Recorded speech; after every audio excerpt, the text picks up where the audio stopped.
Hey friends, welcome back to BIMvoice.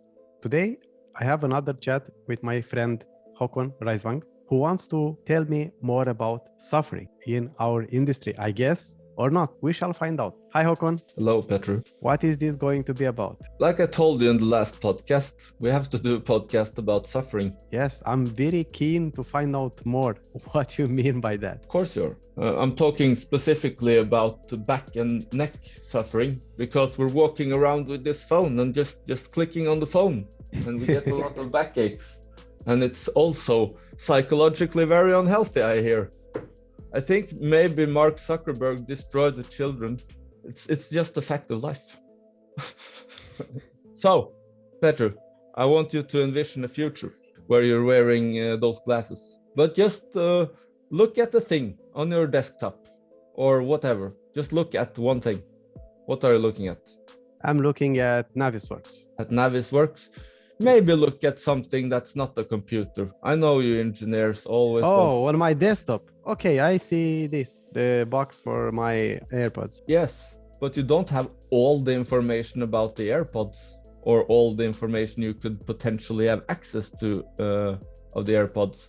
Think if you had like a super information model of those AirPods, and you can maybe you just communicate with your personal AI and you can ask it questions about the AirPods, because let's just assume that you're wearing AR glasses, that your glasses, they are way more expensive than the glasses you're wearing now because they have very high-tech technology. Oh, of course, they will be very, very cheap because the exponential growth of technology. It's going to be a short period, but they will be very cheap. So you can just look at anything and you can get the information about it. So let's say you're a class of 6th graders in a school and you go to visit some historical place or a museum, and they're wearing their glasses and they can just look at things and maybe interact with them. And maybe for every painting there is like this presenter coming up and telling the kids about the painting, for example. I don't know, I'm stupid, I don't know what went on in school, but just think of a future where you have information models of absolutely everything and you can just look and learn a lot more about everything because you will have so much information. So for example, let's say you look at a building and you click on it and you get all the information, tourist information, for example, about the building. I think that we can just upgrade the world with information about everything. And that is where we're heading. Because I have to tell you a secret, Petru. Go ahead. Yeah, we're making the city into a computer. We're computerifying the city. We're taking the city and then we're not having computers in the city. We're turning the city into one computer. It's different. You understand? I'm trying to picture that into my brain. Yes. But it makes sense. We're getting more and more smart buildings, and we can get, if you place enough sensors around and you can feed and take that information from there, you can use it and connect it together and maybe shape a computer, as you say. But I don't really understand exactly. Can you give me more details? Yeah, last time we talked a lot about semantic web and solid. That's sort of the digital infrastructure. That's the way I think about it. Like, it's a digital infrastructure that just gives you GDPR, full access over your data, semantic AI capabilities, all of that good stuff. All your data in one place, not everywhere, just fantastic stuff. But let's talk about the physical infrastructure, how we build this computer. Let's say we have 4 components. We have speed of transfer of information. That's 5G. Spoke a little bit about Telia last time. We're in this project with our company On-Site Viewer that can sort of visualize a building exactly where it stands photorealistically. But I will explain to you how that's possible. Because you need very fast speed.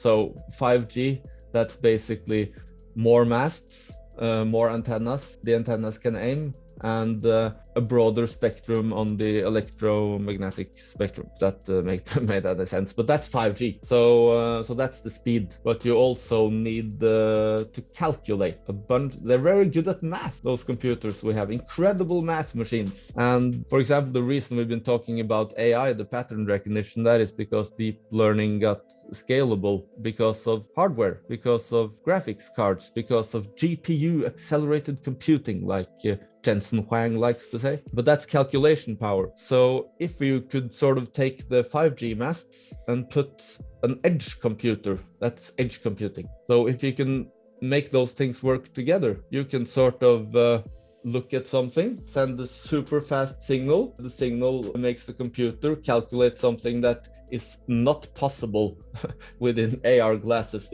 unless you want to walk around with with everyone walking around with Microsoft HoloLenses. That's cool.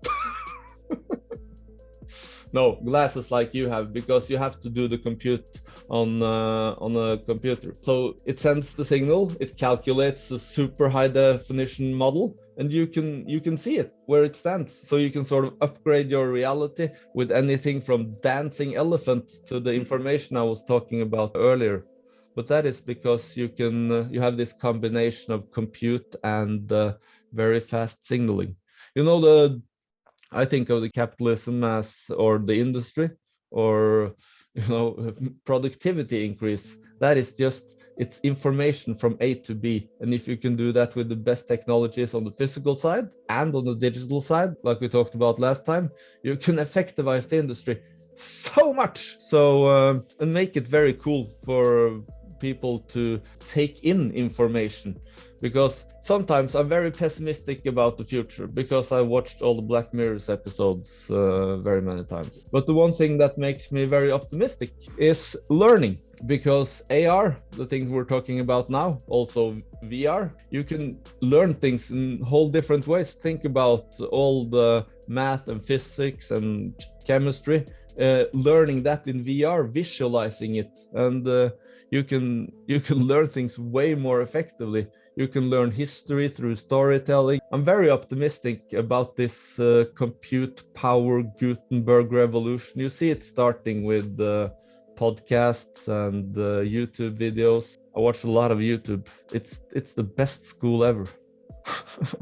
So you can learn so much from there. Yes. It's a lot of information as well. Not very social, but the quality of the lectures and videos it's 100 times better than in school. At least 100 times. Yes. Because it's competition on everything. It's the best videos that makes it to the top. So it's genius. Google is not only evil, it's nuanced. It's complicated. But yeah, well, they want to make money out of this, but that doesn't mean that they don't want to have very good products. So yeah. But of course, of course. Now I got the of courses out of my mouth. I noticed something about the last podcast. But now we've talked about sort of the speed, the calculation, and you also need storage. We have that. That's cloud computing. So the last thing we need is sort of a layer of reality. So we can use point clouds or photogrammetry to sort of put a layer on top of reality. So you can place augmented things in accordance with the geological position. My partner has actually been in the standard group that has written the suggestion for the geo position, for how we're going to orient ourselves. GIS? Are you talking about GIS? Yes, that's an Open Geospatial Consortium group, working standard group. That's very cool. So you have all you need. You have storage, you have speed, you have calculation, you have positioning, and then you have a computer. So this makes it possible. Maybe we'll get there slowly over 10 years, I think. 5Gs before the edge compute part.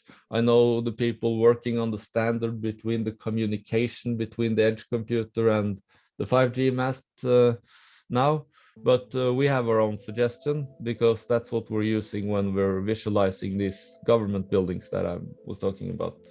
It's going to be great, because you're going to see how it will look before you build it.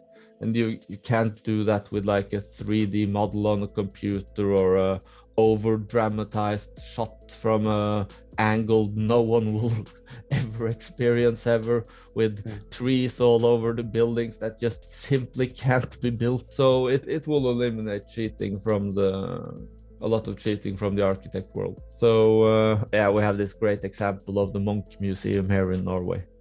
It was going to look very lightly green, but it looks more like the Lord of the Rings, Barad-dûr. Just misses the eye on top. Someone is going to get angry. I own the kid. Oh my But God. think about it. When you walk around these glasses and you look at the Munch Museum and you get the information, this was supposed to be greener. We meant to make it greener. We're sorry.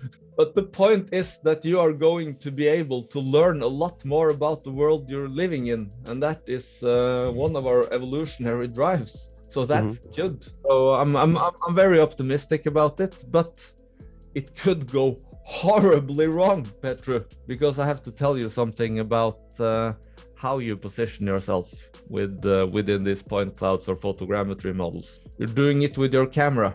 You're orienting yourself via the camera. So let's say if you're Facebook and you want to do the Batman Dark Knight Rises scenario where Batman places these sonars all over the city, so he has all the information, and then Morgan Freeman comes in and earns himself another freckle by saying no one should have this much power, and Batman rises to top 3 on IMDb. Because it's a really good point. No one should have that much power, and Mark Zuckerberg has a lot of power with all the clicking information. But of course, he would like to have all the camera data from everyone in the world. That would be great, right, Mark? Right, Google? That would be incredible if we had all of that. Oh my God! So of course, they've invested billions of dollars in making all of these point clouds.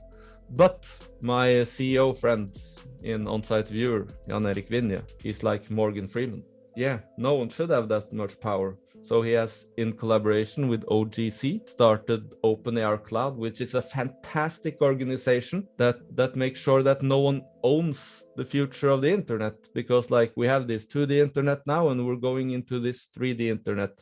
It would be very stupid if one organization owned that. So that is why OpenAR Cloud is talking to Solid when they're building their open spatial computing platform. And they're writing the standard for the geo-positioning in accordance with that. And they also need a reality modeling language. And that is where it connects to the semantic web stuff, the things I talked about last time. So now we've built the computer out of the city.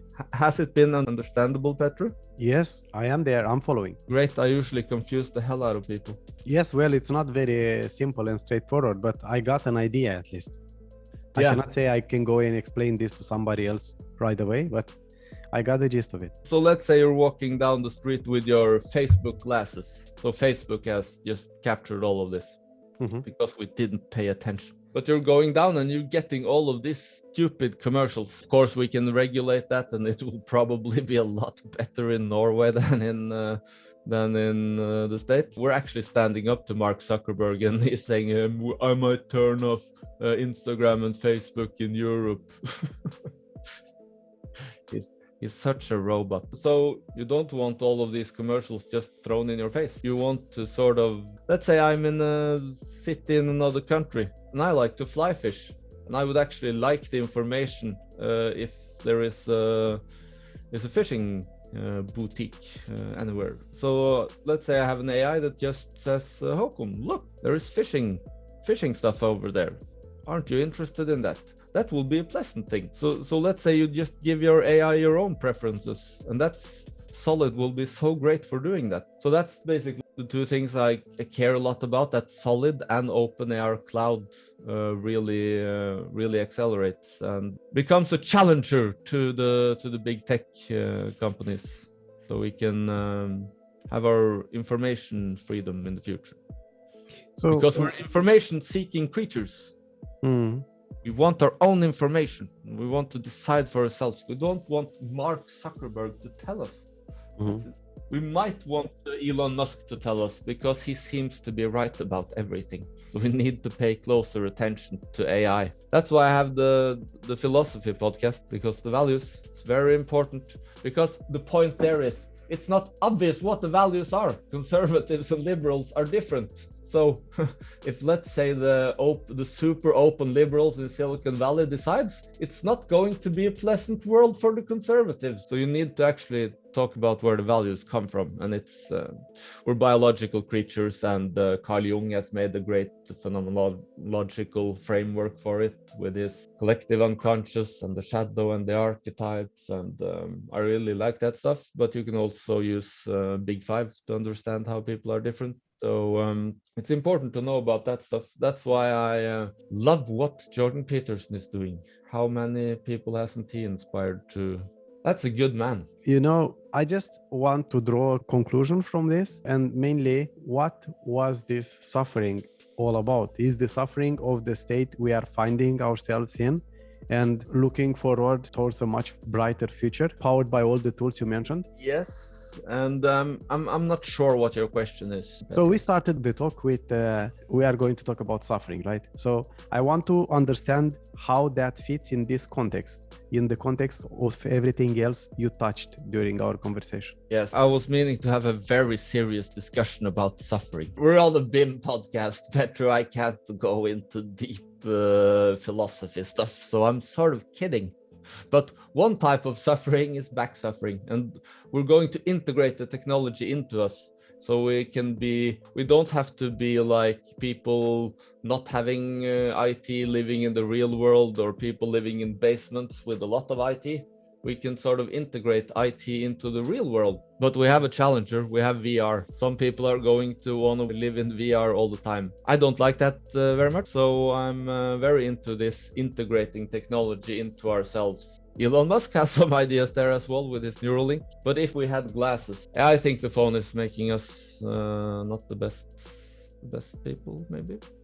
Mm-hmm. I think that when the conservatives are very afraid of technology coming, I don't think they realize that better technology means more intuitive technology. You're not going to have to sit on a bunch of computers and keyboards and stuff. You're just going to talk to an AI. Mm-hmm. And they're going to do the stuff for you. So I think the best outcome is that everyone capitalizes on this tremendous opportunity that learning is actually becoming fun. And the more competent you are, the better choices you make. That's sort of the more information you have about reality, the better you're going to do. The likeliness is better. That's why information, you get information when you have more information. That's what we're doing when we're having this conversation. Mm-hmm. We're just like, let's think that if life wasn't suffering from bacteria, we were bacteria 3.5 billion years ago. So let's say that life wasn't suffering for them. What would be the motivation to get better? What would be the motivation to evolve? When we're talking about suffering, we're not talking about suffering. We're talking about everything from light boredom to absolutely horror terror. It's a spectrum. So when you're a little bit bored, you want to do something. It's sort of reality incentivizing you to do stuff. And when it's horrible, it's reality telling you, oh shit. Yeah, that makes sense. So you are saying that AR glasses, like these, my glasses, are going to be AR in the near future. This is what I should expect from the future. Yes. Not so far future. Think about Tony Stark with the glasses he had. It's something like that, I think. I'm looking forward to that. I can't wait for it. Yeah, I hope we're going to do it the right way, not the wrong way. Yes. That's very important indeed. Yeah.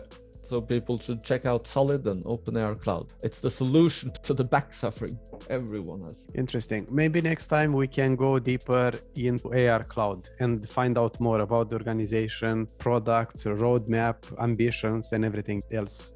Would that be something you think we could touch in the next conversation? Maybe. Do you think people would like to know about all the standardization stuff? Don't they want to talk about more fun stuff? Like what's going to happen with the technologies and what all the cool stuff we can make and placing the models on site. And I think next time we maybe should talk about how construction is going to be done in the future, where it's heading, with the robots and sustainability part of it. It's a sustainability strategy here in Norway to industrialize construction. So maybe we can talk a little bit about that, the industrialization of the real estate industry, the construction really. of course. I could not agree more. We have a deal then. But the thing you said is very important. So people should definitely go to openarcloud.org, I think, and check that out, because that is very good for all the people. It's not good if Mark Zuckerberg. No. Cool. Well, been a fun podcast. Good to see you, Petru. Thank you for joining me. It was very nice to talk to you again. And I'll see you again on the next one. Skål! Skål.